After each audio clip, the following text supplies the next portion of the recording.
This is Ad Infinitum.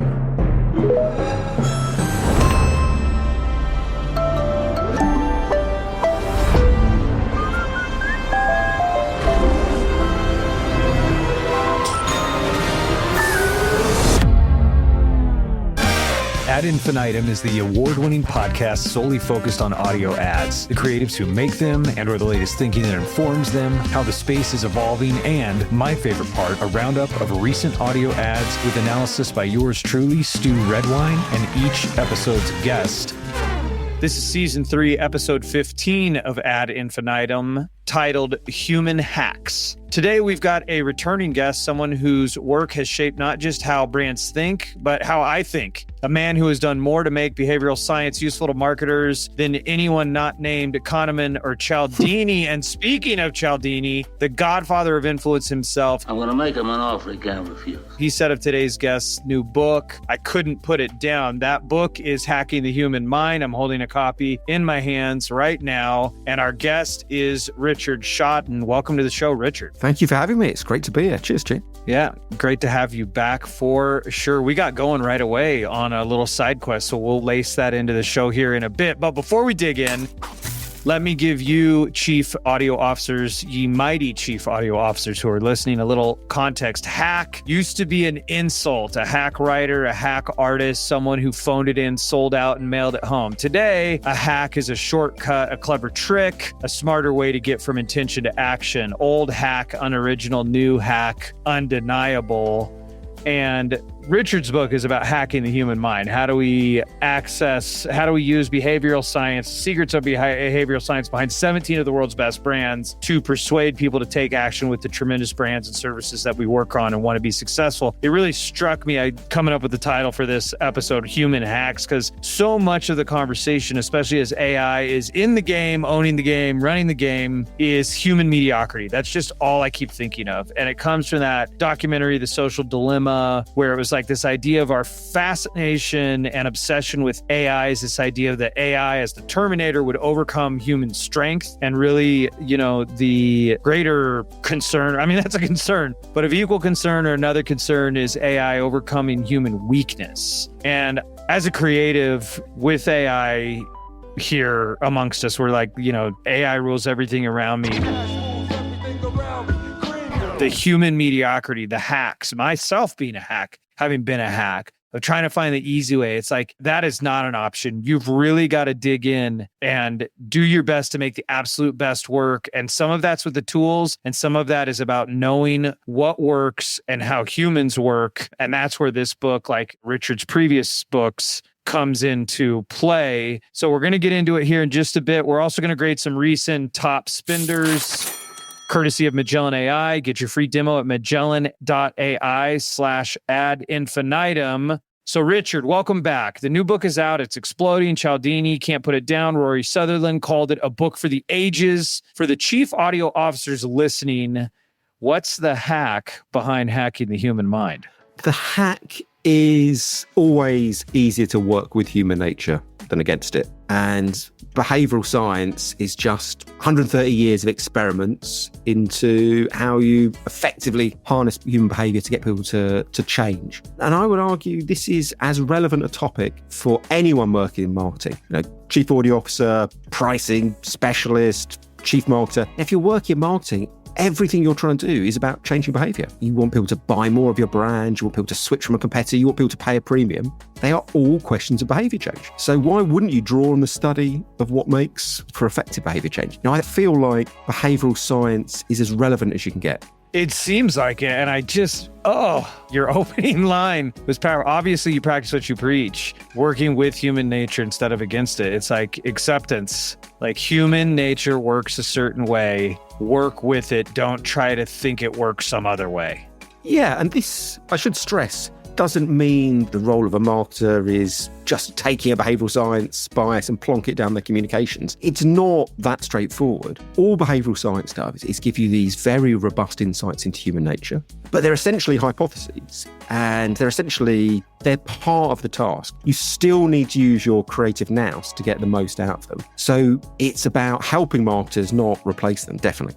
I agree with that. The more you know, And there was one that I liked in particular that kind of relates to what you and I were talking about earlier, but it's one I think about a lot, which is from let me see, this is page 96. Red Bull. Yeah, I mean, I just think Red Bull's... Red Bull gives you wings. Anyway, so the spin big to look believable, which you consider an extravagant display. You, dear listeners, let me read this to you. Also, I want to say what's great about this book is I really like, Richard, how you added the takeaways for each section. So that's very nice. So this is an example, listeners. So from the Red Bull chapter, which you need to listen to or read in total, I've got both the printed copy and the audio copy. Spin big to look believable. Consider an extravagant display of advertising to persuade a skeptical audience. People are far more likely to believe a message if they think the brand has spent heavily on its communications. After all, only a company with genuine faith in the product would invest for the long term. Tell me more about that, Richard. The key line is only a company with genuine faith in their product would invest for the long term. So this essentially talks about an idea called costly signaling. And the experiment that my co-author and I wrote the book with Michael Aaron Flicker. The experiment that we discuss in that chapter is by Amna Kimani, and late 80s study, recruits a group of people and gives them what looks like a page from a magazine. And it's a bit of editorial on a fake trainer brand that is supposedly about to launch in America. And the editorial covers why these shoes are amazing. And it mentions that people like Nike or Reebok spend about $10 million when they launch a trainer. And then it states how much this fake trainer brand is going to spend on advertising. And that's the fact that varies. So some people hear the trainer brand is going to spend $2 million, some 10, some hear that the trainer brand is going to spend $20 million, some hear that it's going to spend $40 million. Everyone is then asked to make a rating of how high quality these trainers are. Now, what people think they're judging is all the facts that are mentioned in the editorial. But of course, what the researcher looks at is the variance in quality rating dependent on the statement about how much the brand is spending on advertising. And what Kimani finds is that if people think the trainer brand is going to spend $20 million on advertising, so twice the normal amount a brand might spend, they rate those trainers at 14% higher quality scores than if they think the brand is just going to spend $2 million. Because the argument from Kimani is these high spends act as a screening mechanism. If you have a shoddy product and you know that extravagant advertising only pays back in the long term, you're not going to do it. You know that you've just got to have this, you've got this one-off chance to dupe people. But if you believe your product's amazing, and people are going to come back again and again and again, you believe that you're going to generate word of mouth, then you would be prepared to spend extravagantly because you know you can recoup it over the next few years. So Kimani says this extravagant spend acts as a screening mechanism. Only someone who genuinely believes in their brand is going to do it. So in this era of procurement where so many people are trying to drive out the cost of their advertising, they get the lowest possible CPT, buy small placements at the right time, it should just sound a note of caution. And if you look at Red Bull, what they have done through their 10 or 20 years of advertising is spend on some outrageously expensive, extravagant stunts, things like the space jump. This has been a thing. This has been a theme through their advertising. So yeah, exactly the same details about a product. That's the setup, but you vary what people think it's going to be spending on advertising. And you get this very different score in terms of how high quality people think the trainers are. And what I infer from that is I like the David Ogilvy quote, the customer's not an idiot, she's your wife. So giving people credit that they're intelligent and also they're very intuitive. And so when I think of, the primary space I've been in, which is podcast, is when you hear an advertiser on every show, across every channel, to the point that they make SNL skits about Blue Apron. I guess I want to check my thinking with the expert, which you're the expert. Is that costly signaling that you can afford placements in all these different places? Or is it more like a Super Bowl ad is costly signaling and what I'm talking about is something else? Well, Kimani, what she does is tell people what the ad is going to be, the brand is going to be spending. Why don't you just tell me the name of the movie you select? It could be the Super Bowl, you have one massive thing, or the repeated frequency. Now, the crucial thing with Amna Kimani is you don't actually hear the ad multiple times. You're just told that this budget is going to be there. So it's this idea that, you would only invest if you had this faith in your brand. Okay, well then if I hear that, then I think then the most direct link you could make is someone hearing the news stories. Super Bowl ads cost $3 million this year. That accomplishes in the most direct way. Yeah, that's fair. In a straight line from the study. Yes. Right? The only reason I hesitate is there's something else going on with Blue Apron, which is you actually hear the ad multiple times. Yes. Now there you start moving into a different set of experiments. So there was a Polish-American psychologist in the 1950s called, I think it was Robert Zając. I think it was the University of Michigan. And he has this wonderful experiment where he gives people books. So they're like big kind of coffee table books. And on each page, there will be, for example, a picture of a face. And you turn a page and there's another picture of a face. And you spend 10 minutes flicking through this book. At the end, Zając asks people to rate the looks of all the photos that they saw. Now, he doesn't explicitly state it, but what he's done is a little experiment, because some of the faces people see, they are only shown once. Some of those faces, they're shown twice, some 5, some 10, some 15 times. And what Zając shows is that the more regularly people see a face, the more beautiful they think that face is. So he calls this the mere exposure effect. Because remember, no extra information is being given about those faces. People are just seeing them a few more times.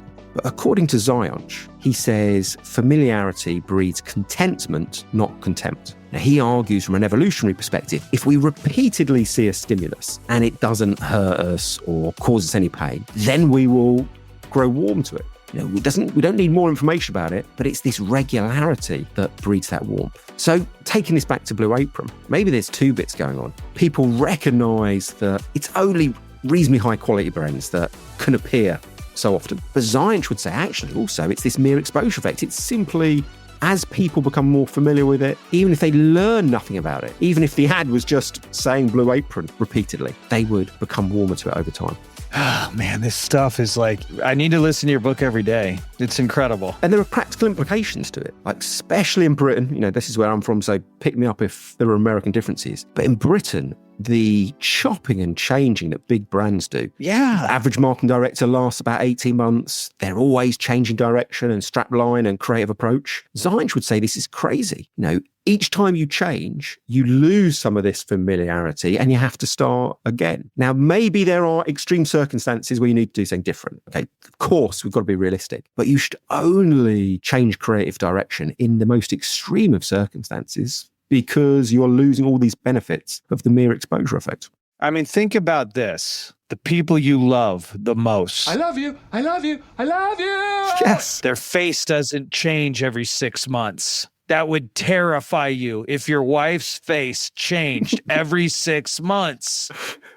Think about that. I've never thought of that. Yeah. There's a slightly surreal thought, but yeah. I love surreal. No, well, here's Yeah. the one I think of, Richard. Like, realistically, is Disneyland here in the United States since 1959. That castle hasn't changed. Right? I don't want it to change. I've taken my kids there. I want to take my grandkids there. My parents took me there. Like, that's the one that I think of a lot as something staying the same. Anyway, I want to keep this on the track. I could talk to you forever. I just have to say for the chief audio officers, and we got a bunch of these books at the office and are giving them to folks as well to read and look through. I'm just like, there's so much in here that's so valuable. You break down how 17 of the world's best brands, from Five Guys to Liquid Death, who I also love, to Dyson, all tap specific behavioral biases, whether they realize it or not.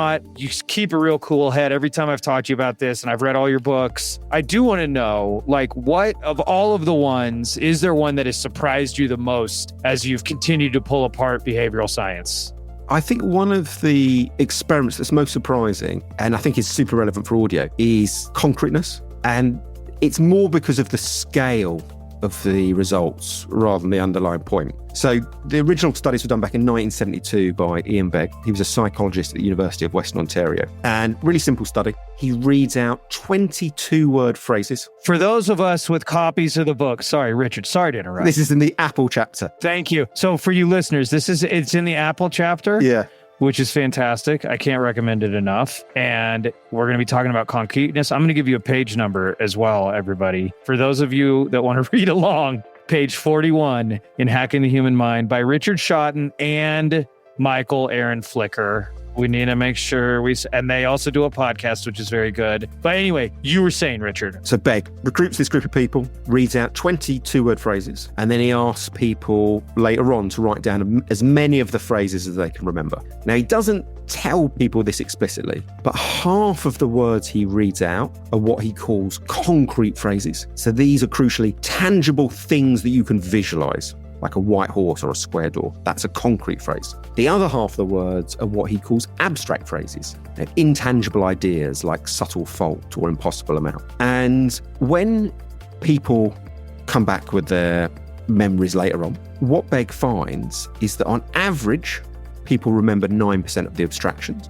but they remember 36% of the concrete phrases. So you've got this massive fourfold difference in memorability. According to Begg, vision's the most powerful of our senses. So if you use language people can visualize, it lodges in the mind. If you use abstract language, it's very forgettable. Think now about audio. How many brands talk about being high quality or premium or trustworthy? They are talking about simple ideas that we all have the cognitive capability of understanding, but because they're abstract, people cannot remember. What the best brands do is they translate the objectives on the brief into language people can visualize. Now, we were talking about Red Bull earlier. Red Bull didn't say Red Bull gives you energy. That would have been abstract. What they say instead is Red Bull gives you wings. And because you can picture wings, you can picture someone flapping. That is a message that is far more likely to stick in someone's mind. So that was one of the most surprising findings because of the scale. A fourfold difference is huge. And I think it's surprising that it's still not applied universally across advertising. There's such an opportunity that's being missed out. That is a great one. And it makes me want to segue into what can be touchy territory for many of us on the planet right now, which is the phrase, make America great again. I mean, it's a bit of communications. It's brilliant. I mean, you separate it from the policies behind it, but as a bit of communication, I think you've got to admire it. And I think it's concrete. Yeah. So I think there's a few things going on. I feel like it's walking the line a little, but I feel like it's more concrete than not concrete. Well, the classic example of Trump doing something concrete was around immigration policy. Now, I saw this wonderful presentation once where someone put up a couple of paragraphs of Hillary Clinton's the first election, her thoughts on immigration. And it looked like a postgraduate dissertation. I read it, couldn't really understand it, and thinking, oh gosh, I feel a bit stupid, quickly trying to read it again, see if I could understand the second run. And then they put up Trump, build a wall. Now, that to me is one of the most extreme differences. And Clinton was so abstract in many of her areas that it just washed over people. But if you say build a wall, well, I've got a mental picture of it, and because I'm visualizing it, it sticks. Now, just because you get someone to remember something doesn't mean it's going to be a successful piece of persuasion. But what we can say is if they don't remember what you're saying, we know you've got a useless piece of communication. So, yeah, I certainly think he uses some of these tactics. And like him or loathe him, I think we should learn from him, whatever political persuasion we are. Just because I don't agree with Trump, it doesn't mean I can't see that he has many very powerful persuasive abilities. And you don't have to adopt his moral code to use some of those things. I think you're absolutely right. But I would fear doing it for people just coming at you. And yeah. No, I mean, it's just, I think time will tell. Yeah. And it's like the Make America Great Again so spoke to an emotional need where it's kind of like, to me, it's the bar as an advertiser. You need to find the Make America Great Again for the campaign you're working on. Yeah. You need to find it because that lit up tens of millions of Americans. We're like, yeah. And the iconography and just repeating it and being distinct. And funny. Yeah, and funny. Yes. Yeah, you're right. Simple, concrete, repeated, taps into loss aversion. We're looking for this golden past. And also, yeah, I do believe funny. Like, that's why I think Vance might not succeed in the same way, because he's not got Trump's cruel humor. Oh, he's got his cruelty, but maybe he's not humor. Well, and he's trying to lean in on the joke, like for Halloween, but you can just see it. You can see it. I mean, I'm a big fan of science fiction, and growing up read the Foundation series, which is a retelling of the history of the Roman Empire. And the one character that, Harry Seldon, who's able to predict human behavior, a lot of like what you do, right? Being able to predict what people are going to do. He could predict large groups, but he couldn't predict individuals. And there was this individual, the mule, that threw everything off. It's like, so obviously President Trump is a 1 in a billion. That just nobody can predict where this thing's going to go. Yeah. It's incredible. Anyway, didn't mean to make this a political. I just, honestly, man, it's good to hear you say what you said, because I was at a podcast conference, and it was literally in the wake of what, many over here have called, the podcast election, where President Trump goes on Joe Rogan and Kamala Harris doesn't, right? And nobody was talking about it at a podcast conference in like March or April. And you're just like, guys, at a certain point, your rage or your whatever it is, maybe it's a moral standard, you're blind to a massively successful advertising campaign, which is crazy. You take learnings from all political persuasions, all products, good or bad. You don't have to use the learnings to the same end. Correct. And people who dismiss Trump just as bad and, pantomime villain, well, there are lots of pantomime villains and they haven't come from nowhere to president. He's obviously doing something alongside that. And it's the bits alongside, like you mentioned, simplicity, repetition, concreteness, humor. That's what we can learn from. For sure. Back in 2016, we had the vote to stay in or out of Europe. And there was two camps, like Remain and Leave. And the Leave camp was, one of the key strategists was a guy called Dominic Cummings. And the original line was going to be take control.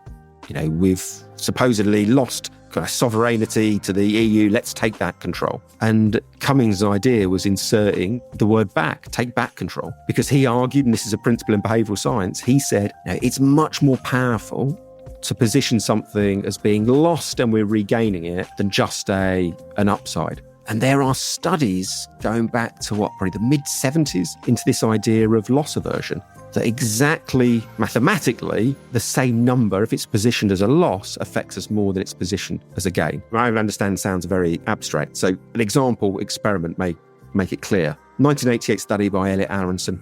He was at Harvard, goes around to homes and tries to sell people loft insulation. And sometimes he says, take out the loft insulation, you'll save 75 cents a day. Other times he says, take out the loft insulation or you'll be wasting 75 cents a day. Now, in both scenarios, we're talking about the same lump sum, 75 cents a day. But when he frames it as a loss, when he emphasises what you could be missing out on, he gets 56% more people signing up for the loft insulation service. So I think make America great again. It's that again part that's so powerful. Returning to these supposed glory days is much more powerful than just making America great. No doubt. Richard, one last thing I want to mention to you before we get into grading the ads is I don't know if I'm going to do it this year. I'm toying with the idea. I want it possibly next year. That's so non-committal. Nevertheless, Dave Trott. Oh, yeah. So he talked about, I read a post of his from a couple years ago, and like every year I go back to it about the origins of the Christmas Carol.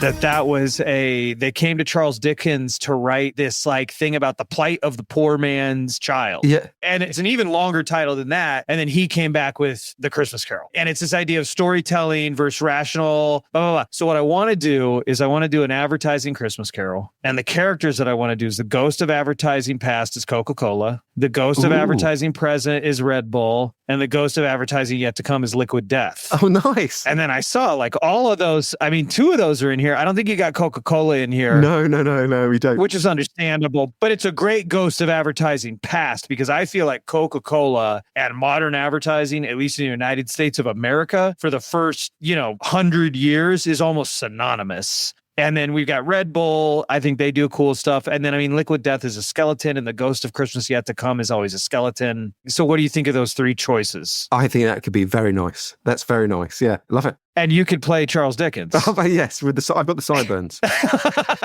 Oh, yeah. But I love that. I remember I read that from Dave Trott, and I think it makes I don't know if there's something from I can't keep it all in my mind. It staggers me how you keep it all in your mind. Is there something in all the behavioral science stuff about storytelling versus hitting people with facts versus telling stories? Sorry, there's a great book. I think this is Tarzan Economics by Will Page. I think it's from this. But how he talks about how art is affected by money.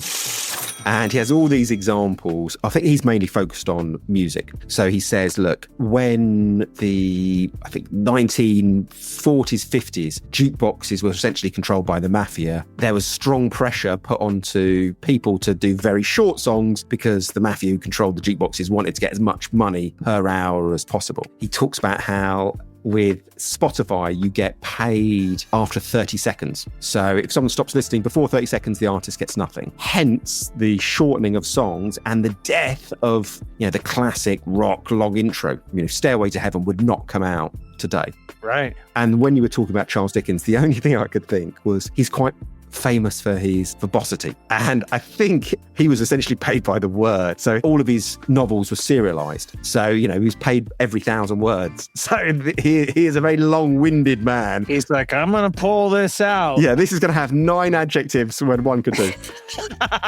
What I was wondering about was, I was wondering if you would go here, but I'm going to lead you. Is on your podcast, you recently had Will Storr, the author of The Science of Storytelling. Yes.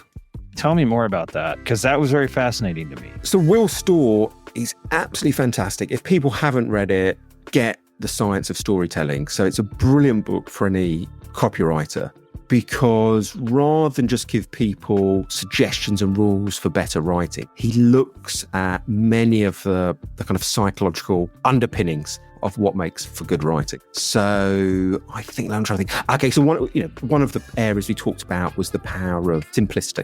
And if anyone is listening who works for a finance brand or a B2B company, they definitely need to apply this idea. So there's a psychologist, it's Daniel Oppenheimer. So he's at Princeton. I think it was 2006. He does this amazing experiment. Well, actually, this experiment's quite good. The title of the experiment is amazing. So the paper is called Consequences of Erudite Vernacular Utilized Irrespective of Necessity. And then there's a colon and it says problems with using long words needlessly. And what Oppenheimer does is recruit a group of people and he gets them to read short bits of text. So they're taken from academic journals. Sometimes people are shown the original text and it always has some unnecessary complications in there, some really verbose, jargony words. And then that group of readers rate the intelligence of the author.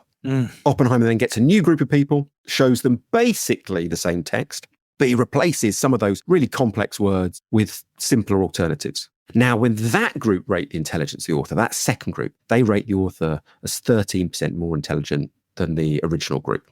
Oppenheimer says this clashes with most people's expectations. Most writers think, or certainly most B2B writers, they think the way to impress the audience is to use lots of complexity. But actually, that tends to irritate the reader. They get confused. And the reader doesn't blame themselves for that confusion. They blame the author. So his argument would be, wherever possible, you want to be using simple tools like Hemingway or other reading grade tools, and getting that reading age down as low as possible, because actually it will reflect well on you as a brand, not detract from your image. And especially sectors that are important, things like finance or pharma or B2B. I think many of those marketers think because they're selling such important products, they need to speak in a very serious, formal, verbose way. But all the evidence suggests that's a mistake. They're actually making themselves come across as worse. And it rings true.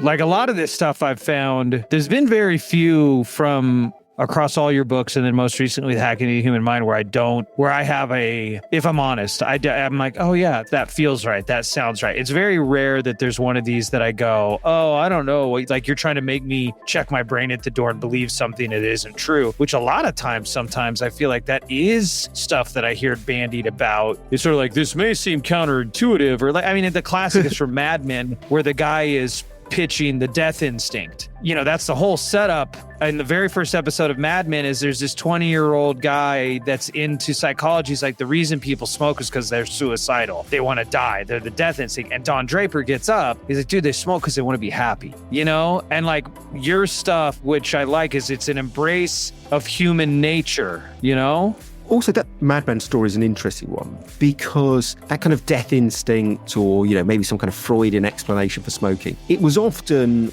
like intellectuals just putting together a plausible story. Yes. There was a nice logic behind it, but very little proof. With all these behavioral science experiments, they're never based on logic alone, and people have to put them to a test. And that's what's the judge of whether they work or not. So I think there's a difference between some of that kind of cod psychology of the 1950s and then the more experimentally tested work today.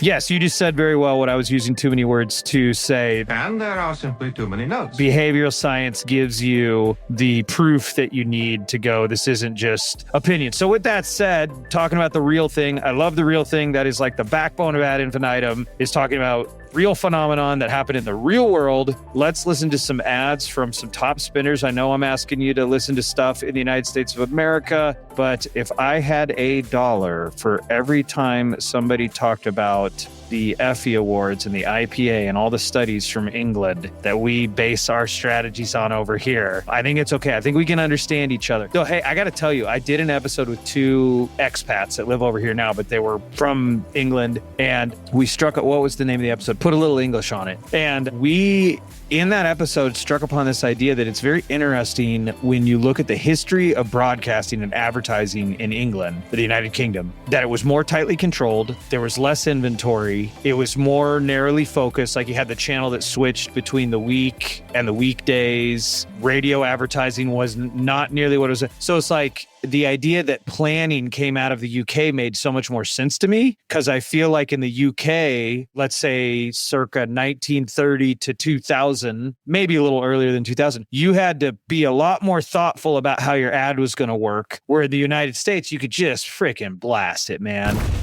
Broad media, millions of people, all the money in the world, post-World War II, we're on top of the world. Nobody's, only superpower with nukes. Like so many wins were in the sales of average. So these guys, the madmen in the United States of America that are given all this credit, I'm kind of like, could they have screwed it up? I don't even know if you could have screwed it up. Advertising to Americans. While in the United Kingdom, you have to be planful because you've got a limited opportunity. What do you think of that? I certainly think one of the differences was the dominance of the BBC, especially in the 50s and 60s. Now, you've got one commercial channel, ITV. Exactly. And they always have this worry that if they play too many ads, the ads aren't very good, well, then people can just turn off ITV and watch BBC where there's no advertising at all. So I think there was always this need for the commercial channels to keep on raising their game. If people aren't familiar with the BBC, and this sounds like the most socialist thing ever, where there'll be Americans like choking their cornflakes. We are taxed. You have no choice about it. £200 a year, whatever it is, just goes to the BBC, and therefore they survive without advertising. But I think in the 50s and 60s, that was a huge amount of money. It is. And some very good content that the commercial channels had to keep on raising their games, keep up with. Well, the big thought there, and you're confirming it, was I was like, because I was like, why did planning come out of the UK? And I know there's like Marshall history to it, that, the Marshall tradition in the United Kingdom is redundancy. It's actually a strategic imperative to have, like, if you need one 15-pound cannon, to have 2 15-pound cannons. And the American imperative has always been, we have a plan of attack. So it's like a different approach, right? And I was like, okay, I'm saying all this to say, Les Binet, all that work, your work, frankly, cross-applying it across the pond.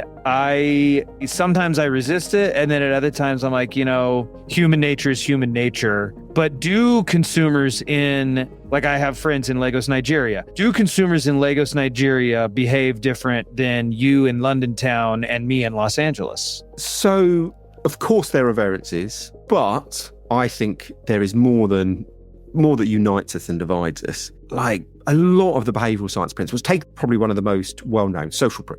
The idea that we are a herd species as humans, that we are deeply influenced by what others do. So if you as a marketer make your product look popular, it will become more appealing and more people are likely to buy it. Now, the argument for that is an evolutionary one. For hundreds of thousands of years, when we were living on the African savannah, it was absolutely imperative to our survival that we kept friends, that we were within the grace and favour of our tribe. If we fell out with the tribe and we were expelled, that was a death sentence. So I think we have evolved to be very, very deeply attuned to what others think and feel. Now, if you buy that evolutionary explanation for social proof, well, then the argument would be this kind of froth of technology change and culture is, that's just a recent blink of the eye. Now, all of us have got those common ancestors. All of us have had that same evolutionary experience, and therefore you'd expect this bias to be reasonably similar. And I think that's what you see when you compare experiments across countries. It's not that it has exactly the same effect,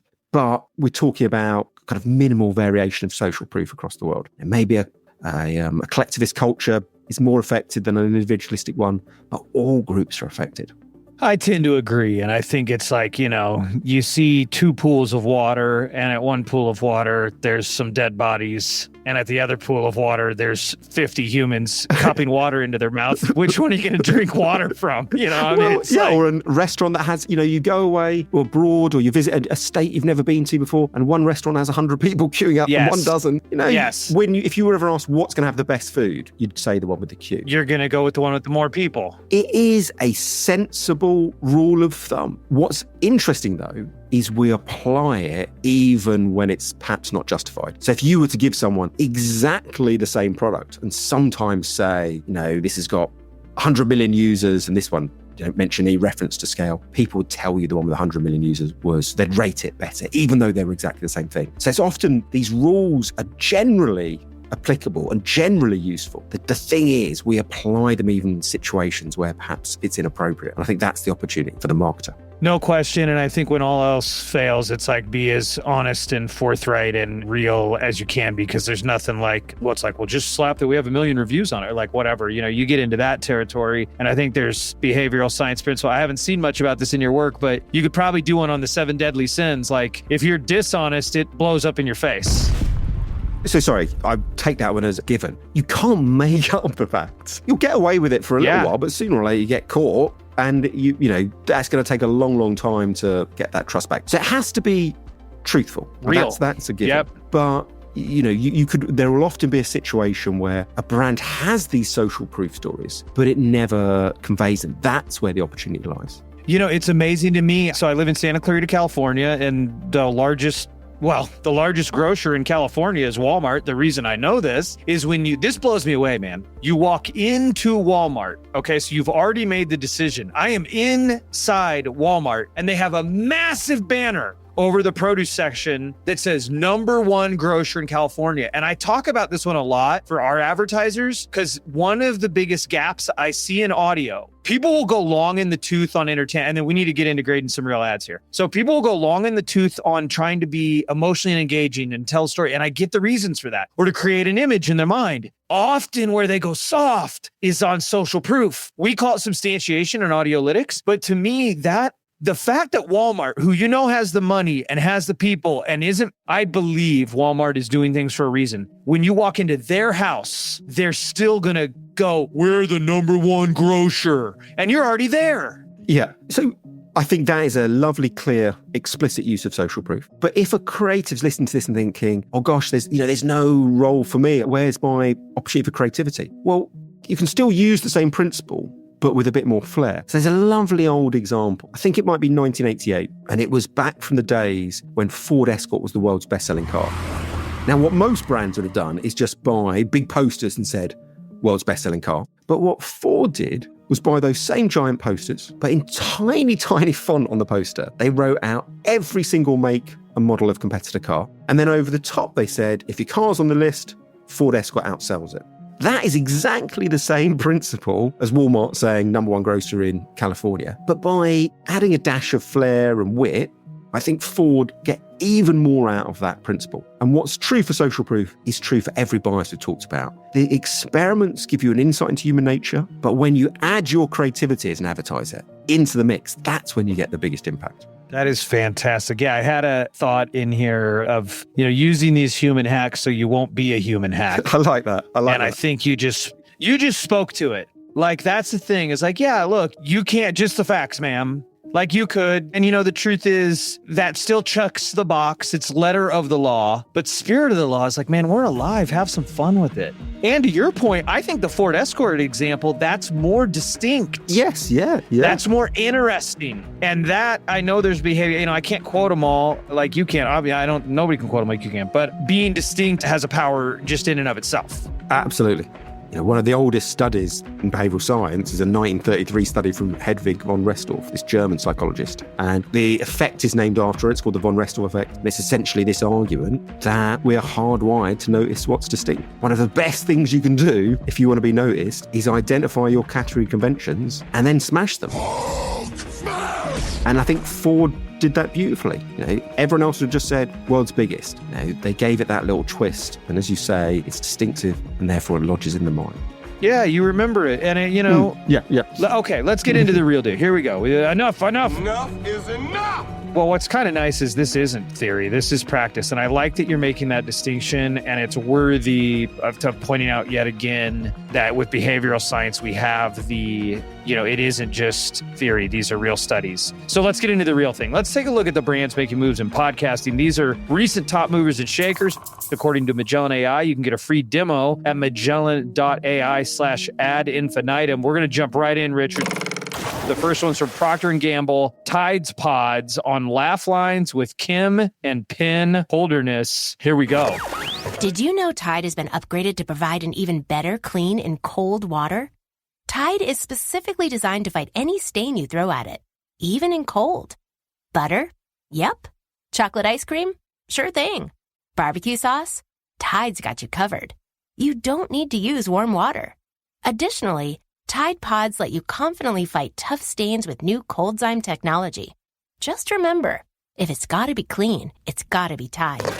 All right, Richard, there we go. That's the first one for Tide Pods. What do you think? I mean, I'm a bit underwhelmed, frankly. I don't think I'm going to remember that by the time we finish the podcast. Yeah. Yeah, it feels just interchangeable with 100 other ads. I do wonder if the biggest problem with advertising is this belief, if we say something, then that message is internalized by the audience. But just because you've said it doesn't mean people believe it. And I feel like the premise of that ad was based on the fact, well, if we just tell people we're brilliant in cold water, then everyone's going to believe us. Well, why?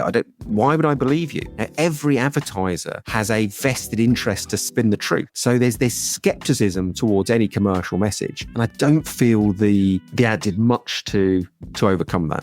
It sounds like they're spending a lot of money on advertising, so they might get an uplift in sales by sheer weight of numbers. But I think we'd give that a 5 out of 10.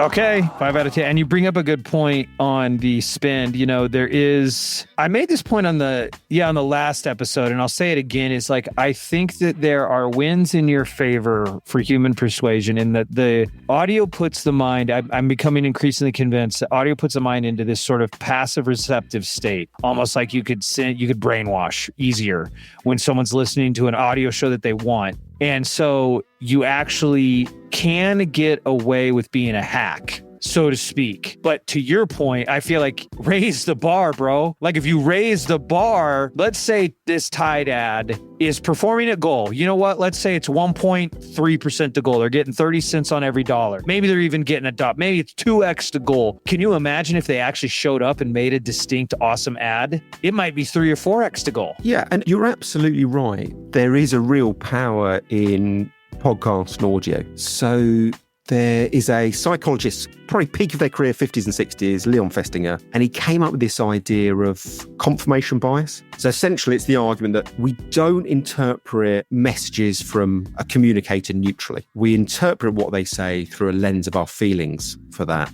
communicator. So if Donald Trump says something and it's attributed to Donald Trump, a Democrat will scoff and a Republican will agree. The same statement is then supposedly coming from Joe Biden and you'll get a reverse. The Republican will disagree with it, the Democrat will like it. Now, we are awfully influenced by who a message comes from. Everything's interpreted through a lens of our feelings to the communicator. That was Festinger's original work. But he does this amazing experiment. He recruits members of a college fraternity. So, these slightly contentious organizations where some people are pro them, some people against. But everyone in the experiment is a member of a college fraternity. That's crucial. Festinger then plays them an audio argument about why the college fraternities are morally wrong. And then he asks people at the end what their view is on college fraternities. Have essentially they changed their opinion. He then gets another group of people, all members of college fraternities. He plays them exactly the same audio argument, but this time they listen to the audio argument whilst they are watching an unrelated silent film. Now, when that group say whether they've changed their opinion, they are statistically significantly more likely to have changed their deep-seated opinion than the first group. Festinger's argument is the brain is amazing at generating arguments to maintain its existing point of view. But if the brain has to do something else, like watching that silent film, some of that ability is taken up and it becomes a little bit more persuadable. Now, that's the initial experiment. You now jump forward to 2025 and podcasts and audio, and podcasts are almost always consumed while someone is doing something else. They're walking, they're traveling, they're driving the car, they're doing their housework. That is normally positioned as a negative. But actually, if you want to change someone's opinion, it is a massive positive. So I think you're absolutely right in that idea that you've got this opportunity with audio. You've got this opportunity to overturn some of those entrenched opinions. But don't take it for granted. Of course, you can, by driving up the power of creative, get even more from that opportunity. For sure. That's incredible. And it just, it's amazing to me. Like, well, why are so many, we've been doing now like 40 some episodes of Ad Infinitum, and the average Audiolytics score is always at like 60, 65% right in there. I'll go ahead and tell you, this one scored a 78% in Audiolytics, which is, our goal is 90%, and it's on a curve. So it gets harder and harder to get to a 90 as you get closer to it, as you approach the speed of light. So the point is that like a 5 and a 78 kind of feel in the same land to me, because like rarely do you get an ad that's less than 50, because there's some transfer of information, and Audiolytics is more predisposed to the transfer of information. All this to say, why is there so much mediocre stuff on audio? In my mind, my answer that I'm getting to is like, it doesn't have to be any better. It doesn't have to be any better to work. Yeah. Like that's where the bar is, because it works. Because of what you're saying, the brain is malleable. Yeah. And also, why is most stuff average? Because that's the law of statistics. Like, there's this... That's the average. You're a sci-fi fan. Didn't you say sci-fi fan? Oh, yeah. And I'm sure...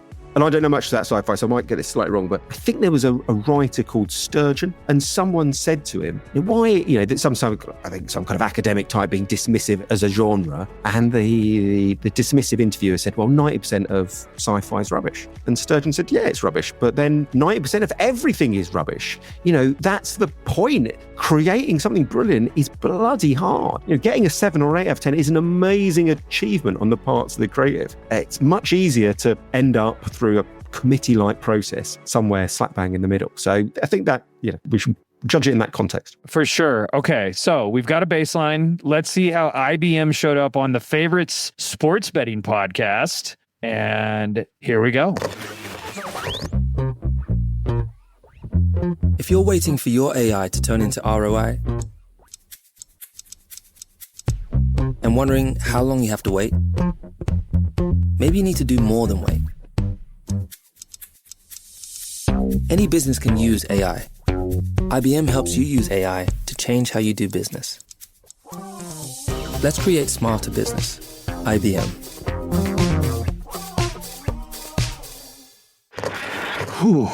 Speaking of rubbish, what do you think, Richard? Are you going to save IBM's ad? You going to make a case for their life? I mean, the only thing that I would, and I think we are grasping at straws slightly here, the only thing that I would go for positively is this emphasis on ease. There have been 2 Nobel Prize winners who've got a behavioural science background in the last 25 years. So you've got Daniel Kahneman, 2002, Richard Thaler, 2017. And both have been asked a very similar question in an interview, which is, what is the single biggest thing you've learned from all your research? And both of them have said the same thing, make it easy. And that's not just a statement of the obvious. They're not just saying, if you make a behaviour easier, it happens more.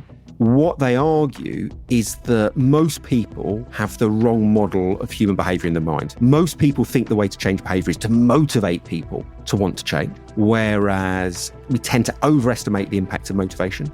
The argument from Thaler and Kahneman is the other way to change behaviour is to make it easier. And again and again and again, experts, people in general, underestimate the importance of making something easier. You remove small barriers, you remove tiny bits of friction, and it tends to have this unexpectedly large impact. So maybe the one positive about that IBM is trying to remove the fear factor from businesses, stressing that using AI is easy. But I think that's maybe being a little generous. I think it is too.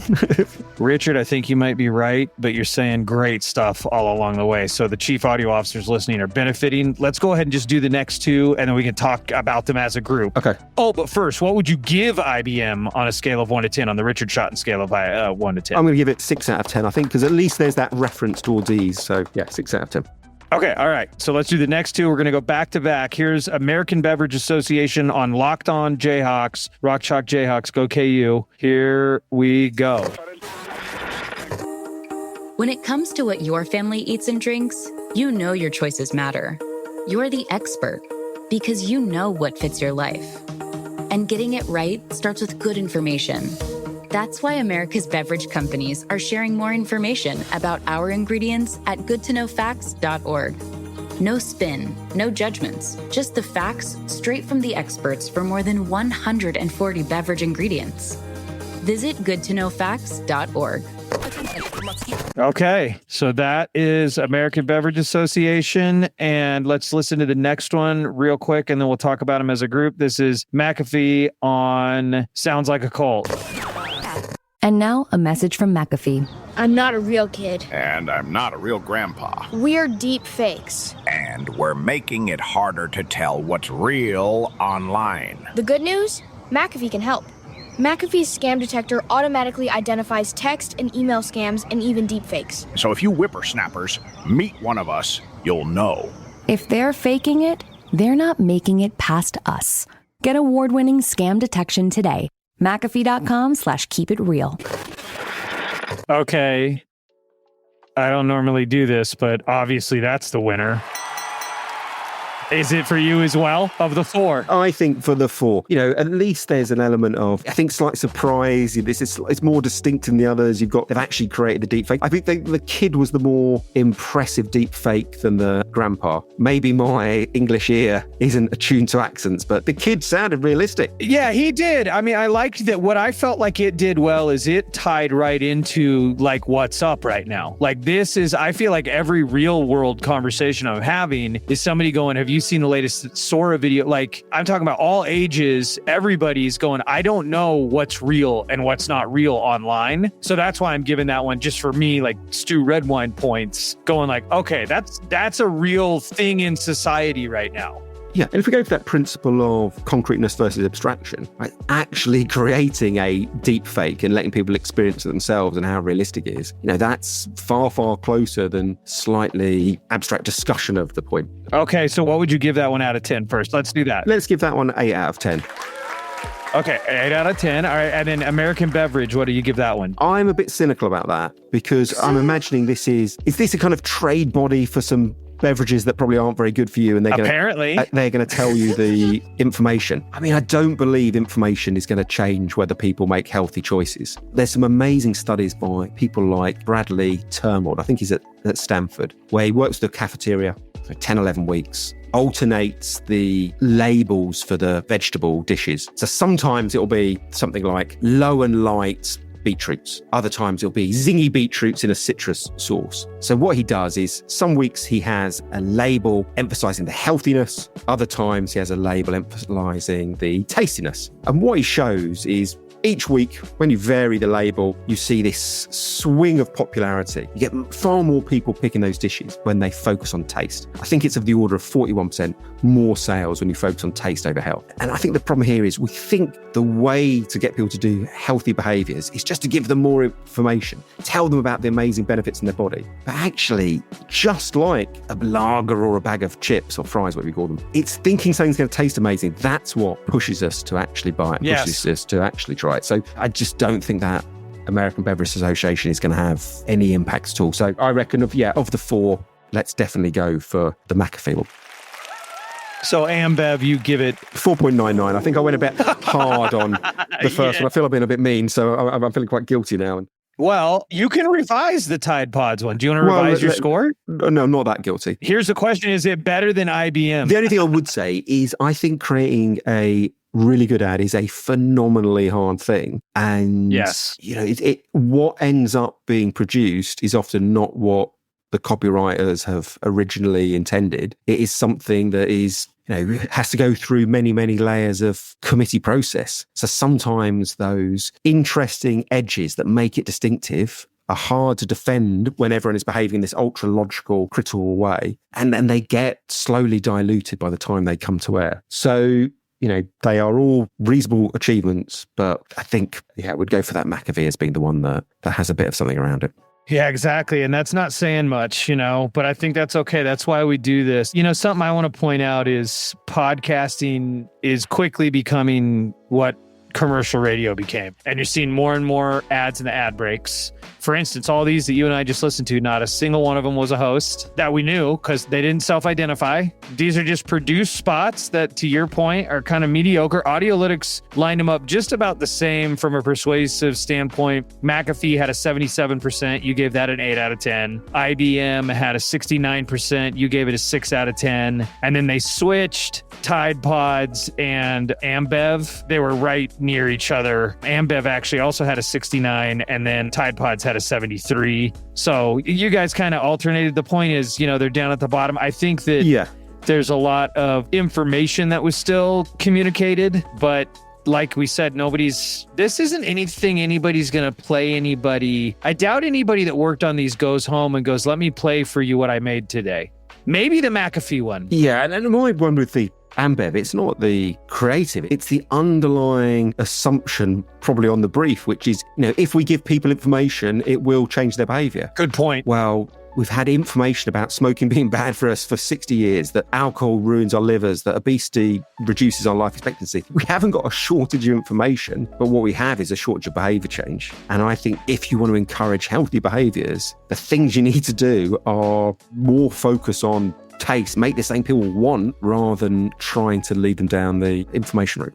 I think you have to. I was going to mention this earlier, but I'll go ahead and mention it now. I think about 100 years ago, the idea was think, feel, do, the hierarchy of effects. We're going to get people to think a certain way so they feel, and then they take action. And then I feel like it switched in the 1960s. We touched on this. We're going to get them to feel really good. Open happiness. They're going to feel, and then they'll think different, and then they'll do different. I'm increasingly convinced if I can get somebody to do something, anything, and get them to do it over and over, they will gradually and it feels good, gradually it'll become a working part of their mind. They may change the way they think. But man, the key to me is behavior, which to your point, using behavioral science, how can you entice them to take that behavior, do that thing you want them to do? Then you'll get to the thinking part. But changing the way people think out the gate like that, I just don't think that's the way people work. Yeah. I mean, I'm fixated on health food now, but there's a study by Paul Rosen, I think it's University of Pennsylvania, and he runs a study in a cafeteria again, trying to encourage people to eat more vegetables. And one of the things he does is randomize on days whether the vegetables are going to be served with you're walking past in the cafeteria, there's a big bowl of sweet corn or courgettes. And some days there's a giant ladle for you to put stuff on your plate. Other times there's a pair of tongs. And what he shows is that just making that little bit easier for people to get food onto their plate significantly increases the volume of vegetables people buy. It's not that the vegetables are more or less appealing, but because it's easier to spoon out vegetables in a ladle, people end up buying more. That isn't changing feelings towards the vegetables. It's not changing information about the vegetables, but it's removing the friction, making it easier for people to get a portion or two of veg on their plate. So I think start with ease first of all, and then think about those other two areas. The other two areas would be what? Oh, sorry. Motivation and information. Motivation. And then if you were to rank order motivation and information, which order would you go in? I would say motivation before information when we're talking about, certainly in the food aspect. We're basically saying do, feel, think. Start with ease. Ease is do. Motivation is feel. Information is think, so to speak. Yeah. And of course, there'll be variants by whatever your challenge is. And often the great thing is with ease and motivation, you can do the two together. They're not contradictory. So it's not a problem to approach it from both angles. But I would start with whatever I want to encourage. What are the small barriers that are stopping people behaving the way that I want, and put more efforts into resolving them? And then when it came to that motivation angle, I'd be thinking, how do I make this behavior appear like it's commonplace? How do I make it appear like lots of like-minded other people are already doing it? I'm furiously writing all this down, and it's hilarious. Write that down! Because one, this is being recorded. Two, I have your book and your audio book, but I'm this is so good. I've got to write this down. Okay, well, and just how easy and how good I feel about the fact we actually did take up our entire scheduled time, which is insane. So thank you so much for joining Ad Infinitum. To sum up here for the chief audio officers that are listening, the main things I took away, Richard just said it, is start with ease, then motivation, talk about how it's commonplace, then we give information. And I think a really critical piece, particularly in audio, is use that concrete imagery like we talked about. And once again, we hear from just taking a little sample of what's out there, the way is wide open to do incredible work in audio. It is wide open. There's so much opportunity. Take that opportunity. Richard, if there's anything that you had to add for the chief audio officers that listen, what would that be, and where can they find out more about you and what you do?